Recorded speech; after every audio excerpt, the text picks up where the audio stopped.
नमस्कार मैत्रिणींनो. आजच्या जगात स्त्रीचं मोजमाप तिच्या पैशांवर, तिच्या करिअरवर आणि तिच्या यशावर केलं जातं. पण एक गोष्ट खूप कमी लोक बोलतात.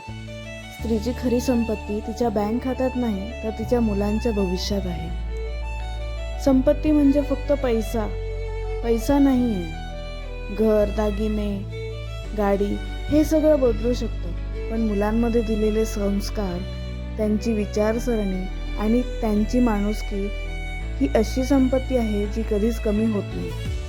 आईचा त्याग कधीच मोजता येत नाही. ती थकते पण बोलत नाही. ती स्वतः मागे राहते पण मुलांना पुढे ठेवते. तिचं प्रत्येक वेळेस मी ठीक आहे म्हणजे स्वतःचं एक स्वप्न बाजूला ठेवणं असतं. तरीही ती समाधानी असते, कारण तिची गुंतवणूक मुलांमध्ये असते.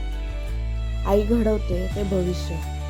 आजचं मूल उद्याचा समाज घडवतो आणि ते मूल आईच्या विचारांनी, आईच्या वागण्यातून, आईच्या शिकवणीतून घडतं. आई मुलांना फक्त जगायला शिकवत नाही तर ती योग्य पद्धतीने जगायला शिकवते. यामध्ये समाजाचा दृष्टिकोन असा असतो की अनेक वेळा स्त्रीच्या कामाचं मोल समजूनच घेतलं जात नाही.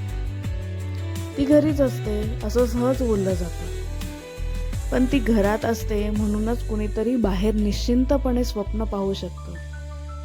ती घरात असते पण त्याचा प्रभाव पिढ्यानपिढ्या दिसतो. मुलं मोठी झाल्यावर काय बनतात हे महत्त्वाचं आहे, पण त्याहूनही जास्त महत्त्वाचं ती कशी माणसं बनतात. आणि जेव्हा मुलं प्रामाणिक, संवेदनशील आणि जबाबदार बनतात तेव्हाच समजावं आईची खरी संपत्ती यशस्वी झाली. स्त्रीकडे असलेली सगळ्यात मोठी ताकद तिच्या हृदयात आहे आणि तिची खरी संपत्ती तिच्या मुलांमध्ये आहे. तुमचं मत काय नक्की कमेंटमध्ये सांगा. व्हिडिओ आवडला तर लाईक करा, सबस्क्राईब करा. Bye bye.